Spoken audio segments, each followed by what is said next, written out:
So it's been a long time since I've talked about this with anyone outside my immediate circle. But something happened recently that's got me reconsidering everything. I guess I need some outside perspective. 9 years ago, my life was turned upside down. I, 41 male, was married to my wife, 40 female, for almost 8 years at that point. We had two kids, a daughter who was 7, a son who was 5 at the time. From the outside, we seemed like a normal, happy family. I had a stable job as a software engineer at a mid-sized company, making enough to afford our modest house in the suburbs of Phoenix. My wife worked part-time as a marketing assistant, which gave her flexibility to be home with the kids after school. We weren't rich by any means, but we were comfortable. Looking back, I think the problem started about a year before she left. My wife began spending more time on social media, particularly following these boss babe influencers and entrepreneurial women who claim to have it all. Successful businesses, freedom from the 9-to-5 grind, and seemingly perfect lives. She'd constantly show me their posts about taking control of your destiny and breaking free from societal expectations. I didn't think much of it at first. I figured it was just a phase, or maybe she was feeling a bit restless. Then she started attending these weekend empowerment seminars. They weren't cheap, usually around $500 to $1,000 a pop, but she insisted they were investments in her future. She'd come back from these events hyped up with new jargon about abundance mindsets and stepping into her power. The credit card bills started piling up, but whenever I tried to talk to her about our budget, she'd accuse me of limiting her potential and being afraid of her success. These seminars led to her joining what she called a mastermind group, basically a bunch of women who met weekly at upscale coffee shops or wine bars to talk about their entrepreneurial journeys. From what I could gather, most of them were either involved in MLMs, trying to become life coaches despite having no qualifications, or brand consultants without any actual clients. Our home life began deteriorating. She was constantly on her phone, either scrolling through Instagram or on long calls with her new friends. The kids would ask for help with homework and she'd brush them off, saying she was networking. Dinners became rare, and when they did happen, she'd spend the whole time talking about her plans to start a personal branding agency, despite having no real business plan or experience. Then came the morning I'll never forget. I woke up to find a note on her pillow saying she needed to find herself and live authentically. She wrote that she felt stifled by family life and that she deserved to explore her potential without being held back. No mention of the kids, no real explanation of where she was going, just that she needed space and would be in touch. I was devastated. The kids were confused and heartbroken. My daughter kept asking if Mommy didn't love us anymore. My son was too young to fully understand and would stand by the window every evening waiting for her to come home. It was gut-wrenching. I called her parents, her friends, even her workplace, but no one knew where she'd gone. I was about to file a missing person report when she finally texted 3 days later saying she was safe and beginning her journey. She asked for time and space and said she would explain everything when the time was right. A week later, I received divorce papers. She was filing for divorce on grounds of irreconcilable differences. The papers listed her new address as an apartment downtown, about 30 minutes from our home. What shocked me most was that she was not asking for custody of the kids, just occasional visitation rights. It was like she was abandoning not just me, but them too. I hired a lawyer immediately. Given the circumstances, I was advised that I had a strong case for full custody, especially since she had abandoned the family home and shown little interest in being a primary caregiver. The divorce proceedings were surprisingly straightforward. She didn't contest anything regarding the kids, only asking for some personal belongings and a small portion of our savings, much less than she was entitled to.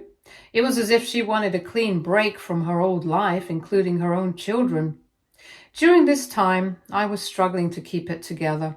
I had to explain to the kids why mommy wasn't coming home, arrange for childcare, maintain my job, and deal with my own grief and anger. My parents were a godsend. They moved in with us temporarily to help with the transition. My boss was understanding, allowing me to work flexible hours and sometimes from home. As for my ex-wife, her communication was minimal. She would text occasionally asking about the kids, but rarely follow through on the visitation schedule established by the court. When she did see them, it was awkward and brief. She'd take them to a restaurant or a movie, but struggled to connect with them. The kids would come home confused and upset, asking why mommy didn't want to live with us anymore. Through mutual acquaintances, I learned that she had rebranded herself on social media as a lifestyle entrepreneur and mindset coach. Her profile showed no evidence of her being a mother or having been married. It was as if we never existed. She was posting heavily filtered photos at networking events, motivational quotes, and vague descriptions of her thriving business. From what I could piece together, she was basically doing odd social media jobs for small businesses while trying to build her personal brand. About a year after she left, I discovered she had joined what I can only describe as a cult-like program. It wasn't a religious cult in the traditional sense, but it had all the markers of predatory group dynamics, expensive membership fees, isolation from negative influences, which apparently included family, pressure to recruit others, and blind devotion to the leader, a woman who called herself Serena Divine. I later found out her real name was Sarah Jones, a former failed real estate agent from Nevada. This group seemed to prey specifically on women who were dissatisfied with their lives, promising them that they could achieve wealth, freedom, and fulfillment if they just invested in themselves and followed the program. The investment, of course, meant thousands of dollars in courses, retreats, and one-on-one coaching sessions. Over the next 2 years, my ex-wife's visits with the kids became even more sporadic. Sometimes she'd go 3 or 4 months without seeing them at all. When I text her about it, she'd respond with vague excuses about building her empire or being on a business retreat. Once, my daughter's birthday passed without even a phone call, which left her in tears. Meanwhile, I was doing my best to rebuild our lives. I joined a support group for single parents, which was immensely helpful. I also started dating again, cautiously. I met Sarah, a kindergarten teacher and fellow single parent, about 3 years after my divorce. We took things slowly, mindful of how it might affect the kids, but they adored her. She was patient and kind, never trying to replace their mother, but offering steady support and love. 5 years after the divorce, we got married in a small ceremony with just family and close friends. By then, my kids were 12 and 10, old enough to understand what was happening. They were both happy about the marriage, with my daughter even serving as one of Sarah's bridesmaids. Sarah legally adopted the kids a year later with my ex-wife's permission, which she gave easily without much discussion. It was bittersweet. On one hand, my children now had a loving, present mother figure. On the other, it formalized what we already knew. Their biological mother had chosen to step away from her role in their lives almost completely. Life settled into a new normal. The kids thrived with stability and consistent love. My son became an avid soccer player, and my daughter discovered a passion for art and computer programming. Sarah and I had a baby boy, now 2 years old, whom the older kids adored. We moved to a slightly bigger house in the same school district, wanting to maintain the kids' friendships and routines. Then, about 2 weeks ago, out of the blue, I received a text from my ex-wife asking if we could meet. It had been almost 9 years since she left, and in that time, she had seen the kids maybe 20 times total, always briefly. Her last visit had been over a year ago, a quick lunch where she spent most of the time on her phone. I agreed to meet her at a coffee shop near my office. I wasn't sure what to expect, but what I found was shocking. The glamorous, confident boss babe persona she had cultivated online was nowhere to be seen. Instead, she looked tired, much older than her 40 years. After awkward small talk, she got to the point and she wanted to come back into the kids' lives, not just for occasional visits, but regularly. She said she had been doing deep personal work and realized that walking away from her family had been the biggest mistake of her life. Her business ventures had all failed, leaving her in significant debt. The group had eventually imploded amid accusations of financial impropriety against the founder, leaving many women, including my ex, feeling betrayed and lost. She told me she was now working as an administrative assistant at an insurance company, the kind of 9-to-5 job she had once scorned as living in a cage. She had been in therapy for the past year and was, in her words, facing the reality of the choices I made. She said she missed the kids terribly and wanted a chance to make amends. I told her I would need to think about it and talk to Sarah and the kids. I wasn't going to make unilateral decisions about something that affected our whole family, especially the children who had already been hurt by her once. When I got home, the first thing I did was talk to Sarah about everything. She was understandably worried, but also incredibly supportive, like she always is. Her main focus, just like mine, was doing what was best for the kids. We both agreed that before making any decisions or jumping into anything, we should speak to the kids separately. We didn't want our own opinions or feelings to influence their thoughts. It was important that they had the space to process it on their own. My daughter, who's 16 now, had a very strong reaction. She didn't hold back her feelings at all. She made it clear that she didn't consider my ex-wife her mom. For her, Sarah is the one who's been there, the one who showed up and stuck around. She brought up a lot of painful memories, how many times she had waited around for her birth mom to visit, only to be left disappointed. These memories weren't just stories to her. They were real moments of pain and abandonment that had left their mark. She couldn't understand why she should open up to someone who hadn't been there when it mattered the most. My son, who's 14, had a more subdued but still conflicted response. He doesn't remember as much about his biological mom because he was younger when she left. But that didn't mean he was affected. He grew up knowing that she had walked away, and he's had his own share of letdowns, missed calls, broken promises, visits that never happened. He said he didn't really know her, and from the way he said it, I could tell that made him feel unsure and uneasy.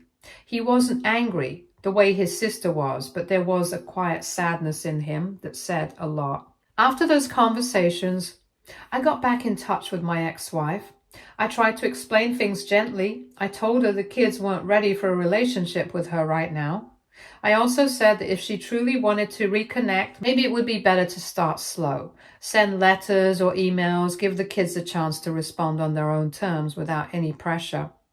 I thought that might be a fair, respectful way to begin rebuilding trust if that's what she really wanted. But her reaction completely caught me off guard. She got defensive right away and accused me of turning the kids against her. She said I'd brainwashed them and that no child would reject their own mother unless someone had poisoned them. Then she went a step further and said she'd go to court if she had to, insisting she had a right to see them. I was shocked. After years of almost no contact and barely any involvement, suddenly she was talking about legal action? I reminded her, calmly but clearly, that she had willingly given up custody years ago. She had even signed the papers allowing Sarah to adopt the kids. Her rights were limited by choices she made herself, not by anything I did. But she didn't seem to hear any of that. She ended the conversation in tears, blaming me for everything, saying I had stolen her children and ruined her life.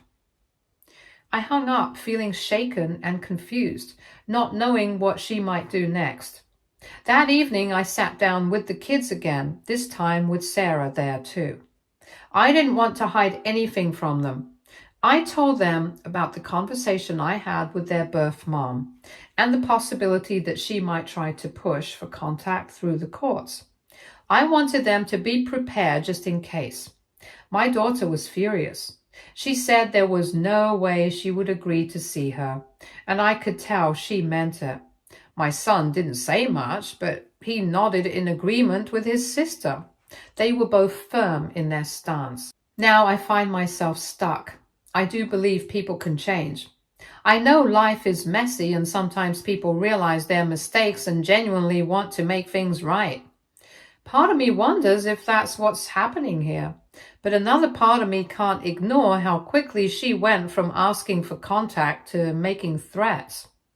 It makes me question how much she's really changed, or if this is just another pattern of impulsive, self-centered behavior.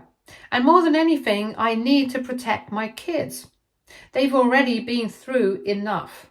I keep asking myself, should I try to push for some kind of relationship between the kids and their biological mom, even if they don't want it? Would that be forcing something that might hurt them more? Or am I right in supporting their decision to keep their distance for now? Legally, I'm also wondering what actual rights she has since she gave up custody and consented to the adoption. I think the threat of court might be more about emotion than anything concrete. But it still worries me. I don't want to be caught off guard if she decides to act on it. I'm just a dad trying to do the right thing.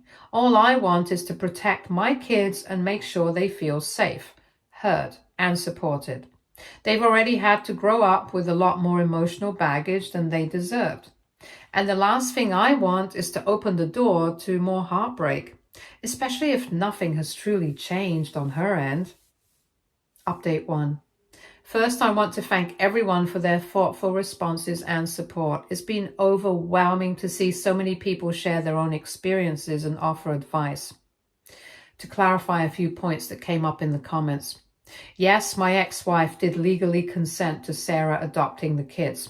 We have all the paperwork properly filed and approved by the court. And yes, I have documented her spotty visitation history over the years, including texts where she cancelled plans with the kids. Yesterday, I received an email from my ex-wife, significantly different in tone from our coffee shop conversation. She apologized for her emotional reaction and for threatening legal action. She said she had spoken to a lawyer who confirmed what many of you pointed out, that she has very little legal standing given the adoption and her history of minimal involvement. She wrote that she was coming to terms with the consequences of my choices and would respect the kids' boundaries. She asked if she could write them letters instead of seeing them in person, saying she understood they needed time and space. This approach feels more reasonable to me, but I still wanted to check with the kids before agreeing. I showed the email to my daughter first. She read it silently and then said, "She can write if she wants. I don't promise to write back." My son had a similar reaction, willing to receive letters but making no commitments about responding. I then consulted with our family therapist. Yes, we still check in occasionally, especially during major life transitions. She thought letters could be a controlled way to begin a communication if the kids were comfortable with it. She suggested having the letters come to me first so I could ensure there was nothing manipulative or inappropriate before passing them on to the kids. So I responded to my ex-wife, setting clear boundaries. She could send letters or emails to me, and I would share them with the kids if the content was appropriate. I emphasized that the kids would decide if and when to respond, and she needed to respect their pace. I also made it clear that any return to threatening behavior would end this arrangement immediately. She agreed to these terms, seeming grateful for any opportunity to connect. I'm cautiously optimistic, but still wary. People don't change overnight, and her pattern has been to be inconsistent at best. As for Sarah, she continues to be incredibly supportive. She told me last night that she's secure in her relationship with the kids and doesn't feel threatened by their biological mother reaching out. They know who's been there for them, she said. but they're getting old enough to form their own opinions and make their own choices about relationships. I'm so thankful for her wisdom and strength. For now, we're taking it one day at a time. I'll update again if anything significant happens. Update 2. Things have escalated in ways I didn't expect. I'm writing this from my home office, still trying to process everything that happened today. My ex-wife sent the first letters to the kids 3 days ago. I read them before passing them on, as agreed. They were actually quite appropriate, apologetic, without being manipulative, acknowledging her long absence, expressing interest in their lives now without making demands. I gave them to the kids, who read them privately. Neither wanted to respond immediately, but they didn't seem upset by the content. My daughter said, "It's weird to get a letter from a stranger who knows all about you," which I thought was a pretty insightful observation. Yesterday afternoon, I received a call from the kids' school. My ex-wife had shown up there trying to see them. The school thankfully followed their security protocols and didn't allow her access, since she's not on the approval list of people who can pick them up. The front office staff called me immediately. I left work and went to the school, where I found my ex-wife arguing with the principal.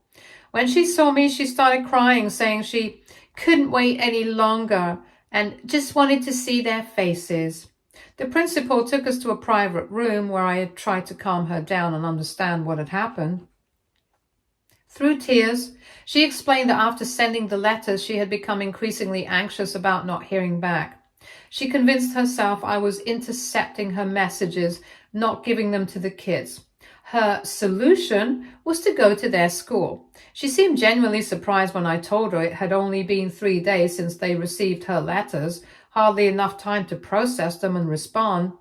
The principal, who was aware of our family's situation in broad strokes, was firm but compassionate.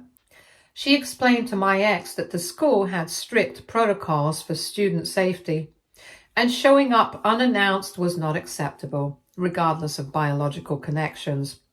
My ex apologized, seemingly embarrassed by her behavior once it was laid out like that. I took her outside to talk privately. I reminded her of our agreement and emphasized that ambushing the kids at school was exactly the kind of boundary violation that would make me reconsider allowing any contact. She seemed to understand, apologizing repeatedly and promising it wouldn't happen again. I was willing to give her one more chance, but things took another turn when the kids got home. They had heard about the incident from classmates. News travels fast in high school. My daughter was furious, calling it psycho behavior. My son was visibly anxious, asking if she could just show up at our house too.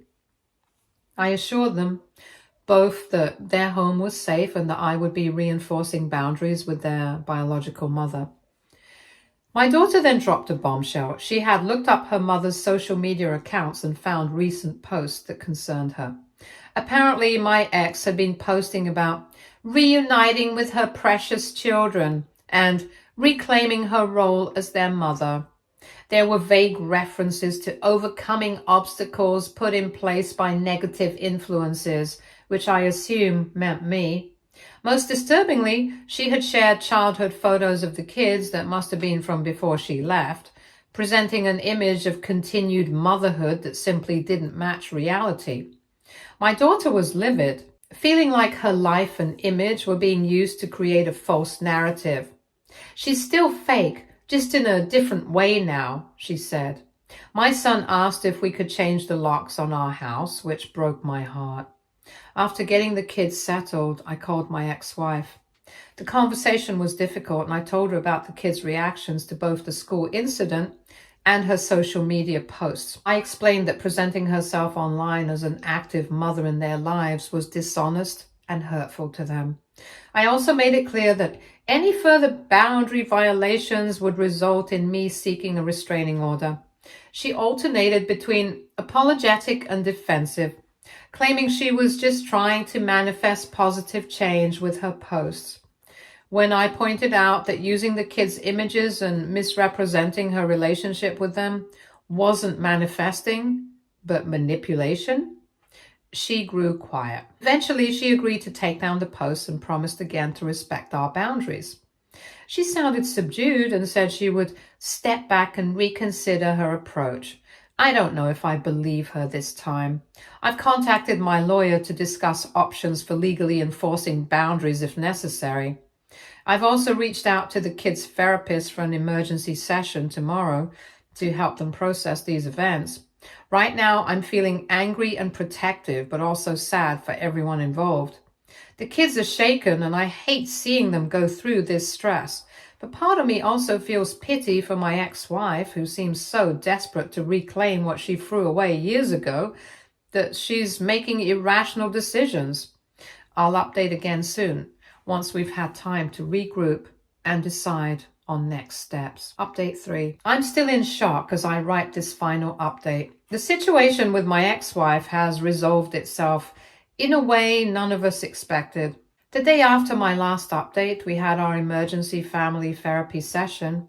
The kids expressed their feelings about the school incident and the social media posts, which the therapist validated as completely reasonable responses. She helped them articulate boundaries they felt comfortable with and suggested some coping strategies for dealing with the stress. After the session, my daughter asked if she could try writing a letter back to her biological mother, with the clear understanding that I would read it first and that she wasn't obligated to continue correspondence if she didn't want to. My son wasn't ready to write anything, but said he might reconsider in the future. My daughter's letter was remarkably mature and direct. She explained that while she appreciated the apology, she wasn't interested in developing a mother-daughter relationship. She wrote, "Sarah has been my mom in all the ways that matter for most of my life. I don't have space or need for another mother figure. Maybe someday we can know each other as people, but not as mother and daughter." She also directly addressed the school incident and social media posts, telling her biological mother that those actions made her feel unsafe and disrespected. I read the letter, offering some minor suggestions which my daughter considered, and then sent it to my ex-wife's email as agreed, and that was 2 days ago. Yesterday morning, I received a call from a number I didn't recognize. It was my ex-wife's younger sister, with whom I'd had minimal contact over the years. She was calling me to let me know that my ex had been admitted to the hospital after an apparent suicide attempt. She had taken an overdose of sleeping pills, but was found in time by a neighbor who came to check on her when she didn't show up for a planned coffee date. I was stunned and immediately concerned about whether this was related to my daughter's letter. Her sister assured me that while the letter might have been a contributing factor, my ex had been struggling with severe depression for months, possibly years, following the collapse of her entrepreneurial dreams and the group that had taken so much of her money and time. She had been in therapy but had recently stopped going and had run out of her prescribed antidepressants about a week ago.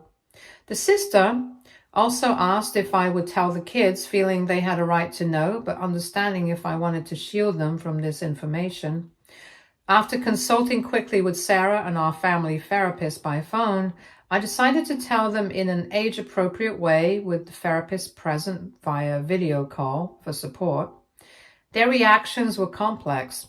My daughter initially worried that her letter had caused the suicide attempt, but the therapist helped her understand that people's actions of this nature stem from deep internal struggles, not from a single letter, no matter how direct. My son was quiet, but asked thoughtful questions about mental health and whether his biological mother would be okay. We assured them both that she was receiving good care and that her sister was with her. We emphasized that this situation was not their responsibility to fix, but that we would support them in whatever feelings came up around it. Today I received another call from the sister. My ex-wife is physically stable and has been transferred to the psychiatric unit for further evaluation and treatment. She will likely be there for at least a week.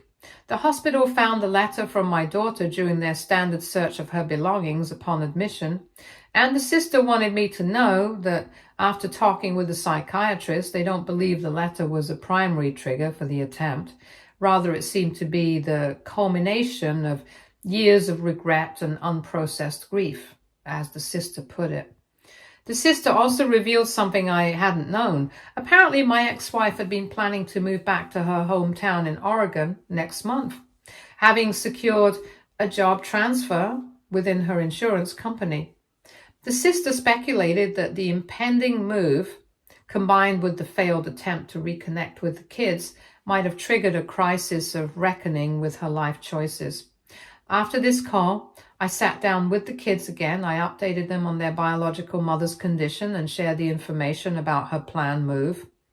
My daughter seemed relieved that she would be physically farther away, but also expressed sympathy for her struggles. My son asked if we could send flowers or a card to the hospital, which surprised me, but also made me proud of his compassion. We agreed as a family to send a simple bouquet with a card wishing her healing and peace. The kids both signed their names, just their names, no love or familial terms, which felt like an appropriate boundary. The sister has promised to keep me updated on her condition and has asked if she could stay in touch with the kids through letters or emails, even after her sister moves to Oregon. She's been estranged from my ex for many years due to the involvement, but reconnected recently when my ex reached out for support during her depression. The kids seem open to corresponding with their aunt, who they have some positive early childhood memories of. I'm left with deeply mixed feelings about this whole situation. There's relief that my ex-wife will be physically distant and receiving the mental health care she clearly needs. There's sadness for the years lost and the pain everyone has experienced. And there's a cautious hope that maybe with proper boundaries and expectations, the kids might eventually have some kind of healthy relationship with their biological mother, or at least with their aunt. Sarah continues to be my rock through all of this, offering wisdom and support without judgment. Last night she said something that really resonated with me. Families come in all forms and sometimes they change shape over time. What matters is that there's love and respect at the foundation. So that's where we stand now. Not the resolution I expected, but perhaps the beginning of a healthier chapter for everyone involved. I want to thank this community for the support and advice during one of the most challenging periods of our family's journey. Your perspectives help me maintain clarity when things got confusing. If there's one thing I've learned through all of this, it's that while we can't control others' choices, we can control how we respond to them. And sometimes the most loving response, both for ourselves and others, is to maintain firm boundaries while still offering compassion